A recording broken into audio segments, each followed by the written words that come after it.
Paging Neil Matthews. Paging Neil Matthews. We have a new patient for X-ray. Hello, I've paged our host, Neil Matthews. He will be right with you. In the meantime, please find a seat, take a deep breath, and relax. Welcome to Season 19 of Other People's Shoes, called X-ray. We're exploring what we call sight beyond sight, taking a deep look into the unseen damage and aspects of people's lives. We hope you leave today with encouragement, advice for facing similar challenges, and even a perspective shift. After hearing from our guests, we hope they give you the sight beyond sight. Here's our host, Neil Matthews. Welcome in, one and all, to Other People's Shoes. As you know, I am your host, Neil Matthews. Thank you so much for joining me. Really excited that you're here today. You know what has me excited is this madness of March. I truly love the month of March, and I'll tell you why. There's maybe like 4 reasons, so I'll give them quick. The first reason is the NCAA tournament has me always excited for the month of March. Second, really maybe even a tie for first, is my birthday. And that just happened last week. And I'm really still kind of coming off the excitement of now being 45. Yeah, 5 years from now, I'll be 50. Okay, it feels like tomorrow I'll be 50, but I know I still have 5 years to go. So let me have my moment. I guess third, I gotta say, it's my sister, really my friend. Known her since middle school. Known her before Elizabeth. In fact, she told me that I shouldn't date Elizabeth because she was too stuck up. Truly, my friend Shannon told me that. And tomorrow is her birthday, and she is turning 44. So actually, for 10 days, every year, 10 days, I am 2 years older than she is. And she lovingly reminds me of that since we're out of high school now. She tells me that every year. She calls me on my birthday and says, I'm 2 years younger. You know, when we were kids, it was fun. Now as adults, it's not so fun anymore. My fourth one would be perhaps my guest today. And I'm really excited about her today. And so therefore, I will turn it over to her. Help me welcome in my new friend, Tonya. Tonya, how are you today? I am doing quite well.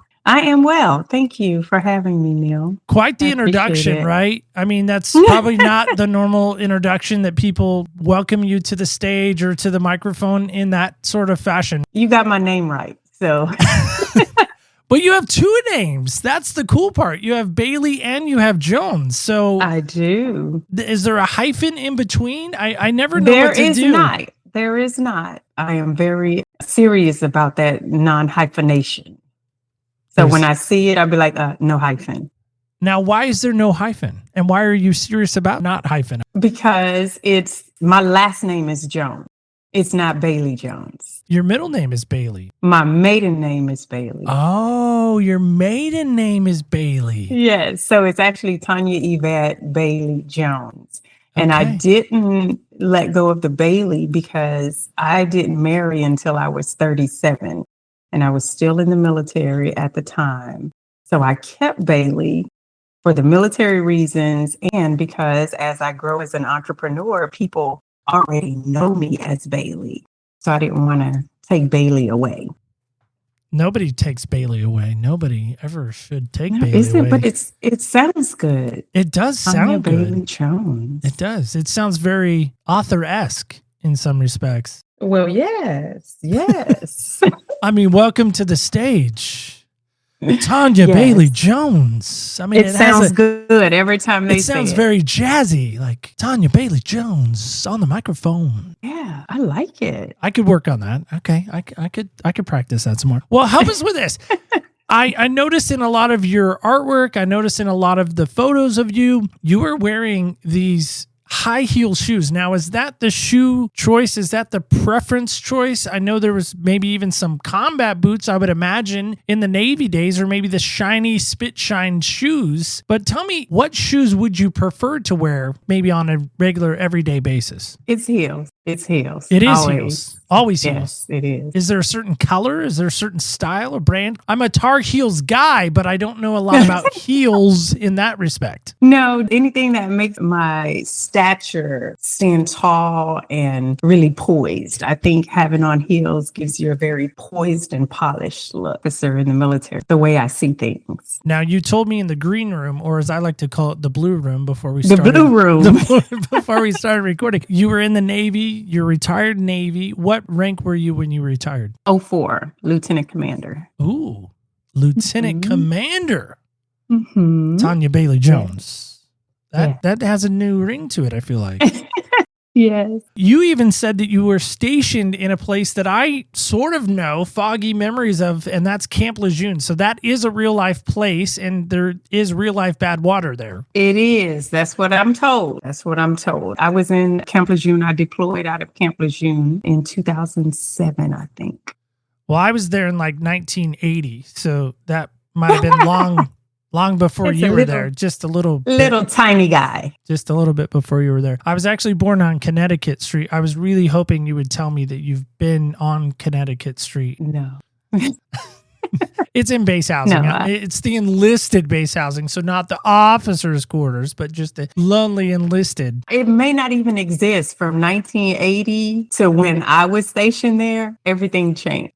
I think it's still there. I had a friend, actually, their son was a lieutenant in the Marine Corps, and he actually went there. My mom gave him the address, and he took pictures of it. So I think it's still there. It could be. I like that. I've never been back. One of these days, go back and see, because I was born at home. It's a long story for another time. Oh, wow. Help us with this. When you heard about us talking about this idea of X-ray and this idea of hidden damage or unseen damage, what came to mind for you? My entire entrepreneurial journey is about the hidden damage that that happened to me. Abortion is hidden damage. It's the untalked about thing. It's the silent thing. And it's one of the hardest things to heal from because it's unseen. It's unknown. It's untalked about. Now, not to get too political, but I know there's a lot of folks out there that would say, why would you ever want to get an abortion? Most people make that choice because they can't see a way out. There's circumstances that foresee changing, and what they don't realize is that the circumstances will change, but the choice will not. That choice is solid. That choice will, once you decide on abortion, you can't rescind it. You can't take that back. And it's literally life or death. When a woman usually is in circumstances of how am I going to take care of the child, or whatever the circumstances may be, just not even realizing that life is a gift from God. Being a Christian, not understanding themselves, being in school, getting ready to go to school, career choices, military. Those are circumstances that people find themselves in that they just can't see themselves overcoming. Having a baby at the time would just exacerbate everything. And if a woman doesn't have any counsel, if she doesn't have anybody to really talk to, she can't see her way through those circumstances. Satan offers it as a viable choice that we can make. The enemy is deceiving. That's how he gets us in the throes of fear, in the throes of the unknown. That's when he sneaks in with abortion. How old were you, if you don't mind me asking, when you made that choice? I've had several. So my first one was at the age of 17. Had newly graduated high school, getting ready to go to college on an academic scholarship. Found myself pregnant. Initially, that was not my choice. The person that I was with, someone told me that he denied that it was mine. That was a lie. I didn't know that at the time. So I panicked. Parents were upset. And that was my fix it. I'll fix it was my response to all of it. And at 17, you're not equipped to make a decision like that. I didn't have any counsel. I didn't have anyone telling me that I could do it. Everything was based around fear. You're not going to go to college. You're not going to graduate. You're not going to be able to raise this child. We already have small children in the house. How are we going to raise another child? So circumstances forced me into that. I said I've had several. Once you make that decision, one time there's a brokenness that happens. And some people will go one way or the other. Some people will say, I will never do that again. And they live in the shame, and they live in the guilt, and they live in the regret. And they start making choices from that. And then there are people like me who are so angry and so disillusioned, find myself in that situation again, then I'm going to fix it again and make that choice. How many times have you made that choice?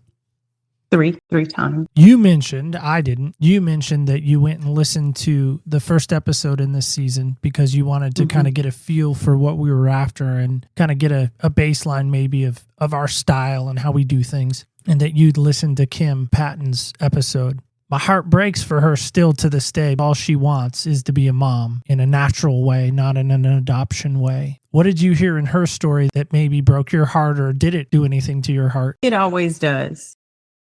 When I hear people who have that struggle, I thank God for the healing that I have received, the forgiveness that I've received. I did an episode on my podcast today that says, healing is not the absence of feeling.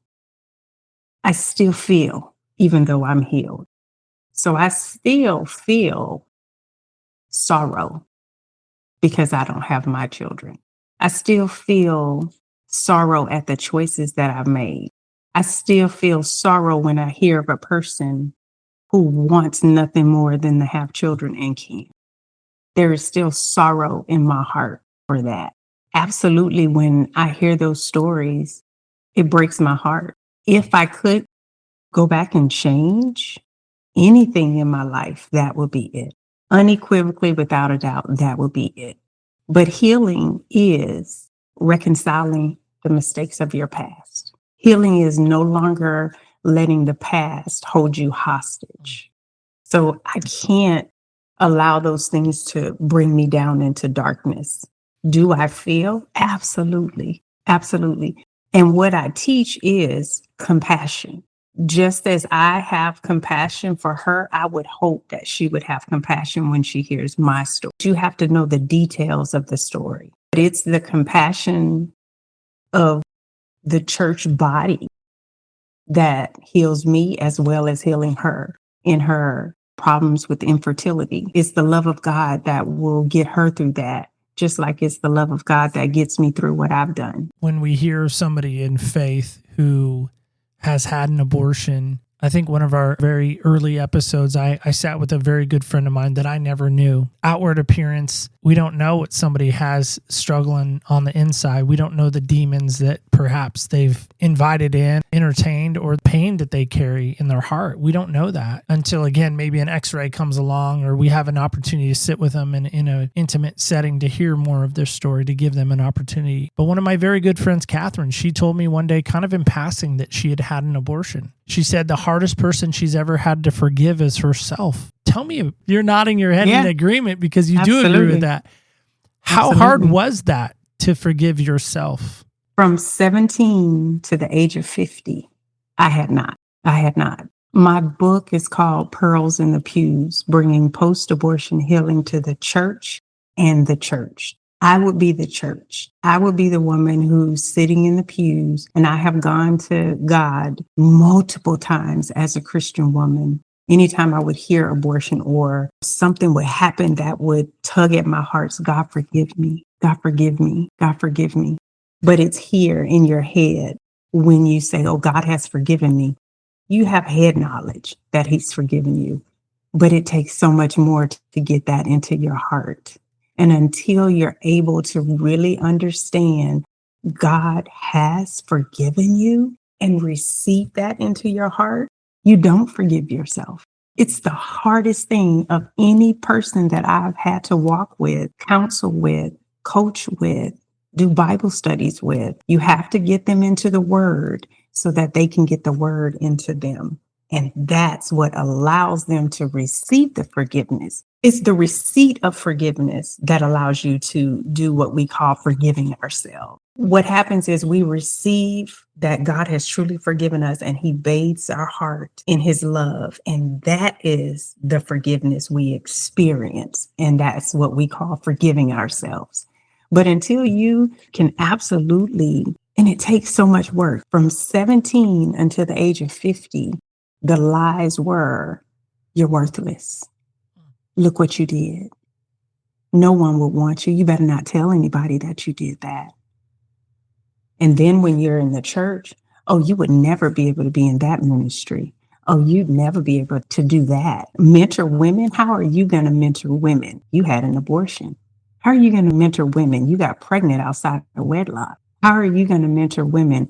You smoke marijuana. You did drugs. You were a prostitute. Whatever the lie is, that's why we can't forgive ourselves. Satan is not going to let us forget it until we know how to battle him with the word. I love that, by the way. We kind of were teasing a little bit about your name, how fun it is to say and how it could be jazzy and fun. I would wonder about your name, that maybe you didn't want to be called Tonya in some respects. You didn't think of your name being the person that sits before me. You maybe had other names for yourself. My Lord. How important is that to reclaim your name? If I were near you, I'd throw a shoe at. I got one on my mic. Just take it off. Just rip it off. You know how when people are really, you preaching, you throw stuff. That, I don't know how you were able to discern that. I don't know how you pulled that question out, but that is, I started my podcast with identity. That was the first season of my podcast. It destroys your identity. And what led me into healing is because when I retired, I was no longer Commander Jones. I was no longer Commander Bailey Jones. I had to face who Tonya was. And when I tell you, I didn't want that. I didn't want to know her. I didn't want to be her. I didn't want to identify with who I knew who Tonya was. Not everybody else, me, because I had put on a mask. I was Commander Bailey Jones.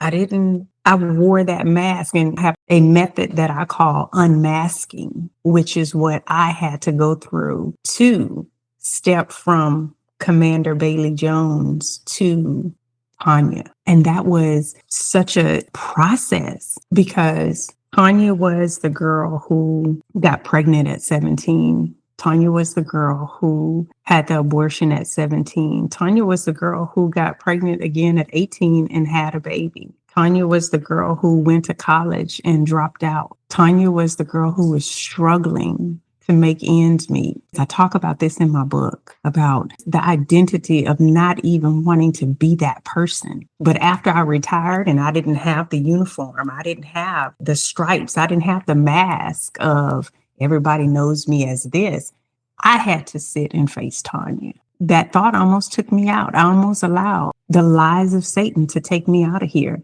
because I didn't want to face that. I didn't want to. But I say from the stage, I introduce myself at the end, always. I introduce to you, Tonya Bailey Jones, healed, whole, and free, because that's who I am now. Do you know what Tonya means? Wait a minute. I've looked this up before. Have you? Goodness. I just was curious because a lot of people don't look up their name. That's why I was bringing this up. It comes from Tonya, Antonia.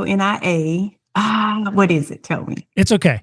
Well, one definition has it as it has been taught. Mm-hmm. That is one of the definitions. Again, that was the first thing that jumped up on the new AI Google. So there we go. We can run with that. It does have Hebrew origins, which I think is also kind of interesting. The idea of it has been taught. That's what caught my attention, pun intended. What has the abortion taught you? Maybe about yourself and maybe about how you can help others. What I learned from the entire process, because we're talking over 33 to 35 years now, what I would say to the other Tonya from what I've learned is that you have always been loved, because it's a process of searching for love that started this whole journey. You don't need anything to validate you. I've learned that image of righteousness before God because of the blood of Jesus Christ. Who can validate me outside of that? There's no other validation I need. So I've learned that I'm validated by the blood of Jesus. I am loved regardless of my decision. I have purpose regardless of my decision. One thing I say is my abortion did not abort my God-given purpose. It did not. And he has used this for his glory and for my good. Because the good that has come from it is my healing. The good that has come from it is the women that I've walked on side of to get to their healing. The good that has come from it is this book that has already given testimony that it's opening hearts, it's healing hearts, it's allowing lay people in the church to understand the mind and heart of an abortion wounded woman. It's a wound that happens to our heart. So it's taught me above everything else, compassion. Now, I know there would be those out there that would maybe make this statement. I personally, I just want to be clear, I'm not making this statement, but there are those that might. There are those that would hear your story and they said, okay, 17, brain not fully developed. Okay, we can give her maybe a pass, a mulligan. Okay, we can let that go. But the two other times, people would almost say, gosh, she almost sounds like a murderer. Mm-hmm. What would be your response to that? If there was a hesitation about coming on your podcast, that probably would be it. Because when I'm on my podcast, my entire podcast is about the healing process. That's what I'm here to do. But then there are those that will push that part aside and they go to, well, why did you do it more than once? I mean, I don't understand. It's not something that you can mentally understand unless you've been there. You can get an idea. The understanding that I talk about in the book is the compassionate understanding, because you could never understand the circumstances of anyone's story unless you're walking in their shoes. The brokenness from the first one, the brokenness just from childhood, the brokenness from traversing just life. If you aren't in the word, if you aren't understanding the word, if you don't have anyone discipling you, if you don't have anyone that you can turn to, it's really easy to fall into that space time and time and time again. And when you think you had a fix, you go back to that same solution. That was the solution at the time. And I'll tell you this, my second and my third, I was in the church. That's why I'm so adamant about getting people who are in the church to understand the forgiveness, the compassion, the understanding of the abortion wounded woman. Because had there been someone in church who had a compassionate enough heart to be talking about abortion, to say that, yes, it's wrong, but God still loves you, you can be forgiven. Someone that is out that I can go to, I guarantee you the second and the third one wouldn't have happened. Guaranteed. I was so broken still in the church. I was so disillusioned about who I was in God. I was so disillusioned about children. For me, in my eyes, in my past, in my history, children were a burden. They weren't a blessing. I know now children are a blessing from God. But when you grow up and all you see is the burden, the turmoil, it's really hard to see something else when you're looking through human eyes and not through the heart, the Spirit of God. It's really important that we rear our children, not just to go to church, but to know who God is. What you plant in them early will grow. It was a seed that will grow. And it will help them in these times to make decisions from a spiritual place. Not guaranteed, because let me tell you, there are some people who will say, I would never, and they've been sitting on my couch. Circumstances.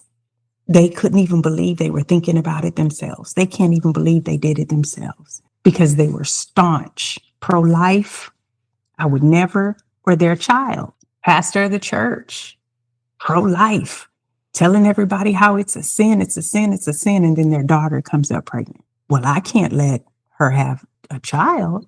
I've been preaching this and telling people this and telling people that. But you're going to take your child to have an abortion. Hidden. Don't want nobody to know. Do you know what that does to that girl? She can easily have a second and a third after that. And if you think that's not happening, think again. Because it is. Not to get too political, but where do you stand on abortion? I know it's a hot button topic in our country. We just had the election cycle. That was a big thing in the election cycle. Roe v. Wade is one of those hot button things. Where do you stand on that? Again, this is your opinion. This is your opinion, not mine, yours. He's like, I need to get this disclaimer out there. When God called me to tell my story, I was like, you got to be kidding me. I can't do that, God. I cannot. I'll tell everybody that I was a pregnant teenager. I'll tell them that they can rise to a success from meager beginnings. I can tell them that if they're a teen mom, they can still be successful, but I'm not going to tell that story. When God gives you an assignment, he doesn't rescind it. He doesn't take it back. What he has assigned to you from birth is your assignment. So he wasn't taking that back. So the pressure of it sent me into telling my story. One of the reasons I didn't want to tell it is because I knew it was politicized. How do I say don't have an abortion when I've had 3? How do you do that? You don't. What you do is what I call love them to life. I am an advocate at a pregnancy center. So when an abortion-minded or an abortion-determined female comes into the center, they will usually get me to see her. I don't badger her and say things like, you're going to murder your baby. I don't say things like that because I know that usually is not going to get them to change their mind. It's going to damage them more than it will save them. But if I love her, if I say to her, God loves you regardless, if I can get her to understand who she is, if I can get her to understand that she is loved, then she will love her child to life. When I first started, God gave me this. I am for life, but I'm pro-love. I speak for a kingdom agenda, not a political agenda. That is my entire focus. I cannot tell a woman what she can or cannot do, but I can tell her of my experience, and I can tell her that you can do this because God is going to be with you. I can tell her that because I know life comes from God and this is no mistake. I can tell her about the love of God. It's up to God to take her heart and change it. It truly is. He does the work. He does the work and it works. I can't convince a woman. God can change her heart. He heals the heart. He changes the heart. He grows the heart. He handles the heart. It's his. But I can plant the seed. It's for him to grow the harvest. It is kind of ironic that you're coming on just after my birthday week, really month. Let's call it what it is. It's my birthday month. How crazy is it that you've been in Camp Lejeune, a place that I was born in, and we're talking about life? Wow. Seriously, like, what are the chances of that? I didn't know that before we started today. Wow. But when I think of North Carolina, it makes my heart go a little bit faster. That is my birthplace. That is the place that I have always loved. Am very much in love with the University of North Carolina. I wish that they would just give me an honorary degree in journalism and we would call it good. Like, I've given a lot to them, monetary wise. It's buying a lot of the North Carolina products. They should just give me an honorary degree. I'm just lobbying for that now. Now that I'm older now, I'm a little bit wiser than I was yesterday. So, but I wonder about this for you, talking about being, again, no disrespect here, but you are a little older now than 17. You are a little wiser than when you were at 17. I think you could attest to that as you're already nodding your head in agreement. Have you ever thought about going back in time, if you could, if God gave you the ability to go back in time to that 17-year-old you? You talk about counseling these young ladies that you've had the opportunity to speak to. Pretend that 17-year-old you comes into that pregnancy center office of yours and sits down and says, wow, you look eerily familiar. I feel like I know you. I feel like I've known you my whole life, maybe. I don't know what the space-time continuum would be, but somehow younger Tonya comes in and says, hey, I'm thinking about doing this. What would you say to her in that moment, that 17-year-old you? Because I know my story, I would definitely tell her that she is loved and she is capable.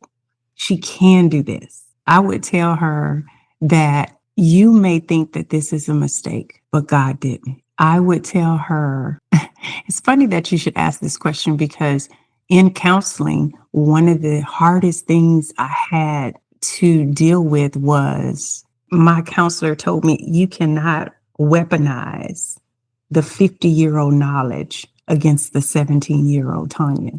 And my response was, yes, I can, because I knew what I was doing. I knew it was wrong. I knew I shouldn't have done it. I knew I shouldn't have been having sex. I knew it. But this is me at 50. This is me at this age of life, understanding, healing. So if I were sitting next to myself, I would speak healing into me at that age. It's the premise of how I operate when I am in a counseling room, from what I would have wanted to hear at 17. You know what they did me when I went to the pregnancy center? Please tell me. Yeah, I'm dying to know. They put me in a room with a VHS tape. Remember the VHS tapes? And what I can recall, because I do have some memory issues around all of it, a tape of abortion and what happens during an abortion. There was no one in the room with me. I sat in that room by myself at 17 years old and watched women. What I can remember, it was awful. It was awful. But I remember when the video first started, I just put my head down and I didn't watch it. I think that was cruel. I'm so happy that my director's name is Becky Girola. And she is the most compassionate woman. She's never had an abortion. Matter of fact, she's got 4 children and she just adopted a 5th. She has 4 biological and adopted a 5th. Amazing, compassionate woman. She would never allow anything like that to happen because she is all about love and caring. And when the ladies come in, we don't beat them. We don't badger them. We absolutely pray for them. In fact, yesterday, we had a young woman come in who came in with her 16-month-old because she was in that same spot, a Christian woman that couldn't see past her circumstances. But someone in our center met her where she was, prayed with her, talked with her, counseled with her, follow up with her, and she changed her mind. And today she wants to tell her story. I have to tell people, I felt so alone. I felt like I couldn't do it. I couldn't make it. Married. All the things, all the right things were happening from the outside, but people didn't know what was going on the inside of her. And she almost made that decision. But it was someone who loved her to life, not someone who beat her, badgered her, called her, "You going to murder your child?" That's not what they did to her. It is so about the love. I'm telling you. You could take that analogy of it being about the love and you could apply it to so many different areas of life. You really could. All of them. And that's the hardest part every stinking week on the show is I think to myself, what if somebody just stopped long enough to say 3 words, 8 letters long, meant for really one person to say, listen, you are loved. But I think the problem is people listen to the wrong voice. And that voice is so much louder. And I love God. Listen, I struggle sometimes with his voice. I struggle sometimes with his plan. I struggle sometimes with the way he shows up or sometimes doesn't show up, it feels like. Amen. Amen. I've read my Bible. The time Elijah is running from Jezebel, he does this amazing thing. And then the next thing we know, he's hiding in a cave. Yeah. And it says God is not in the earthquake. God wasn't in the storm. God wasn't in the wind. God wasn't in all these. And it goes down a little further and it says, and in the whisper, God says to Elijah, Elijah, what are you doing here? But it's a whisper. And listen, I love God. Let it be known. I love him. But he needs to talk a little louder. Yeah. We wish he would. And I do wish he would. We wish he would. Because there are times in my life that he has in my heart. It's never been audible. It's never been this, again, booming voice. Right. Mm-hmm. It's this quiet stillness when I'm still and I'm quiet, which is a miracle in itself, by the way. It's a miracle. When he shows up and says, well, I saw that. Or what are you doing here? Or why are you doing this? I just want him to be louder. Like in audio, you know this as a podcaster. There's a thing called amplify. You take the audio and you amplify it. You compress it. You can slide up the volume so it's louder. It's more consumable. People aren't like squinting to hear, like, what did she say? What did he say? Like, they don't need to do that. It's audio. You can raise the volume. Like, God, get your volume button fixed. Sorry, at least mine, right? I'm getting on my tangent. This is my tangent. There are so many times in life that I really wonder, and again, I don't know God's sovereignty. I don't know his plan for every single person. That would be exhausting, by the way. But I sometimes I sometimes just pray, God, can you be louder for this person? God, can you speak loud into their life? Can you speak the volume that you can? I mean, we all hear about the Aslan roar and all these things and all these attributes that God is loud. I think God is that loud, you guys. I don't think he is. He walked by Moses and Moses didn't even know he was there. He was quiet. He was a ninja. Again, if somebody is hearing your voice right now and they're like, cool, she had this horrific things happen to her. She made really some bad choices along the way. 3 bad that you can at least speak to. Maybe there's been more as far as bad choices. Why should someone hear your voice and do something different? I want to say this. People tell me their stories. There are people who tell me stories that, I got to abortion clinic and there was just something and I jumped off the table and I ran out, or, something in the mist grips them and they change their minds. I have to tell you, those are the times that it's the hardest for me, because I'm like, God, why didn't that happen to me? Why didn't you move in me not to do it? Why did you let me do that 3 times? I cried out to you. Why did all of this have to transpire? I don't have the answer to why he didn't speak to me the way he speaks to other people where they don't make that choice. But where I am right now, I only can deal with what he's doing with me right now. I surrender to him and I give him my all. And he's chosen to use those mistakes. And it's not easy. If you think it's easy for me to tell the world that I had 3 abortions, that's one of the hardest things that I have to do. I even went to therapy. I don't have a lot of memory around the 3rd one. And I did EMDR. I wanted to have the memory. I have images that lead me to believe it. And my counselor asked me, well, Tonya, if you have these images and you believe those images are real, why is it you want to remember all the rest of it? And I had to sit with that. And the answer was because I don't want to have to claim another abortion. I don't want to have to claim 3. Once I realized that, I told that to one of my sisters in Christ. And she told me, Tonya, the same grace that God gave you in forgiveness of the first one is the only grace that's needed to cover all 3, if that's the case. I am forgiven, whether it was 1 or 10. It's the same blood. It's the same forgiveness.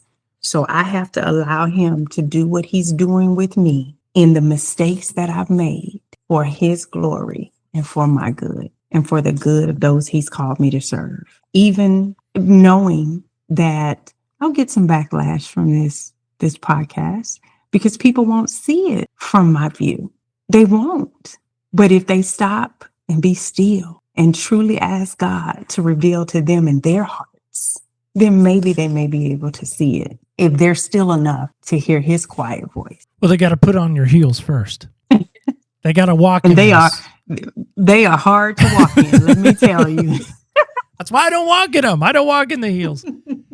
Tonya, I'm serious. Thank you. Thank you for your honesty. Thank you for the reminder. It doesn't matter. You are forgiven. You sit here as a forgiven woman. Mm-hmm. Those penalties, if they are called that in some circles, are not. They're not on your account. It's not like when you get to heaven, he's going to look at you and go, Tonya, you were amazing. You were a great mom. You were an officer. You were a decorated veteran. None of that matters. He's not going to look down the ledger and go, well, there's these 3 things that we really got to work out before you get in here.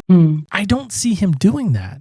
They're not even there. That's what I'm saying. They're not there. They're not against you. There. I have a senior that's about to graduate high school, and we had a senior night a while back, and they said, listen, there's a ledger that you can get of what your senior still owes, all the fees. Those fees aren't held against you. I know it's a lame analogy, but it's what I had.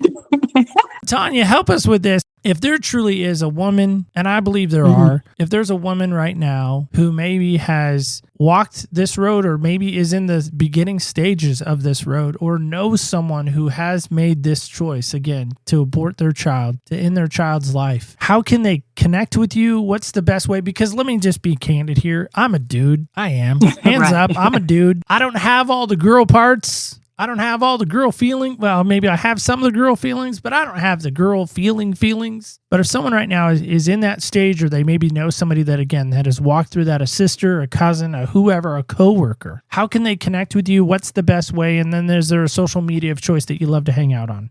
I want to say something that you said you're a guy. One of the biggest, no doubt about it, right? Men struggle too. There is a Bible study called Reclaiming Fatherhood for men who are fathers of aborted children. Not every man is disconnected from the process. I just want to make that clear. Just because you're a man, doesn't exclude you from having an abortion wounded heart, because there are abortion wounded men as well. What I would say to any woman who has had an abortion, if you are a believer of Jesus Christ, you are forgiven. It is a process to maybe accept that forgiveness. And there are women who have done this and will walk alongside you to get you there. Because once you are there, your life will change.